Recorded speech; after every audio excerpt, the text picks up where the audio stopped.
বলে কবরের প্রশ্ন হবে তিনটা, না কবরের প্রশ্ন হবে চারটা। কয়টা? জোরে বলেন কয়টা? চারটা। মুখস্থ আছে তো, নাহলে কইরা নেন। কবর বড় ভয়াবহ জায়গা ভাই, কবর বড় ভয়াবহ জায়গা।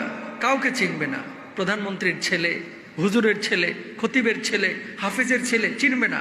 কবর দেখবে আমল আছে কিনা। সুবহানাল্লাহ বলেন। সুতরাং আমল নিয়ে কবরে যাইতে হবে ভাই, কাউকে চিনবে না। আহা, কবরের জিন্দেগি যখন রাখা হবে, আপনাকে রাখা যখন হবে, আমরা বলি না যে তিনটা প্রশ্ন কবরের মধ্যে করা হবে, এরকম বলি না? কবরের মধ্যে যে তিনটা প্রশ্ন করা হবে, তিনটা প্রশ্ন করা হবে। কবরের মধ্যে তিনটা প্রশ্নের কথা যখনই আলোচনায় আসে, কয় হুজুর আরবিতেও পারি না, প্রশ্নের জবাব দিব কিভাবে? আসলেও তো আরবি পারেন না। আরবি ভাষা কি আপনি পারেন? পারেন না।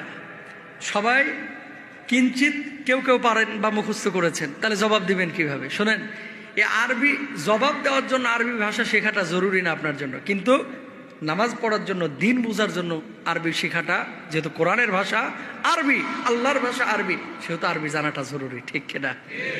কবরের প্রশ্নের উত্তর অটোমেটিক চলে আসবে। অনেকে বলে কবরের প্রশ্ন হবে তিনটা, না কবরের প্রশ্ন হবে চারটা। কয়টা? জোরে বলেন কয়টা?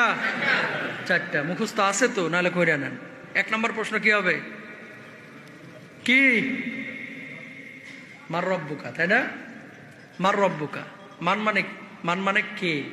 মান মানে কে? রব্বু মানে রব, কা মানে তোমার, মানে কে তোমার রব। ভাঙে ভাঙে অর্থ করলে মার রব্বুকা আমরা এক কথায় বলে ফেলি, তোমার রবকে। ঠিক কিনা? তো আমাদের রবকে, আমাদের রব রব্বি আল্লাহ, তাই না? তা আমার রব হচ্ছে আল্লাহ, রব্বুন আল্লাহ। আমাদের রব হচ্ছে কে? আল্লাহ। 2 নম্বর প্রশ্ন কি হবে? মা দিনুকা, দিন কি? জোরে বলেন ইসলাম। ওমান নাবিয়ুকা, নবীকে মুহাম্মদ রাসূলুল্লাহ সাল্লাল্লাহু আলাইহি ওয়াসাল্লাম অথবা আল্লাহর নবী সাল্লাল্লাহু আলাইহি ওয়াসাল্লামকে সামনে পেশ করা হবে। মান হাদার রাজুল, এই ব্যক্তি কে? যখন আপনি বলবেন ইনি হচ্ছেন সর্বশেষ নবী মুহাম্মদুর রাসূলুল্লাহ সাল্লাল্লাহু আলাইহি ওয়াসাল্লাম। এরপরে চতুর্থ যে প্রশ্নটা আপনাকে করা হবে, প্রশ্ন করা হবে ওমা ইদরিকা, যে এটা তুমি কিভাবে জানলা, এগুলো জানলে কিভাবে? সে বলবে করাতু কিতাবাল্লাহি ফাআমানতু বিহি ওয়া সাদ্দাকতু, এগুলো আমি আল্লাহর কোরআন পড়ে জেনেছি। অতবার বলা হবে তুমি সত্য বলেছো।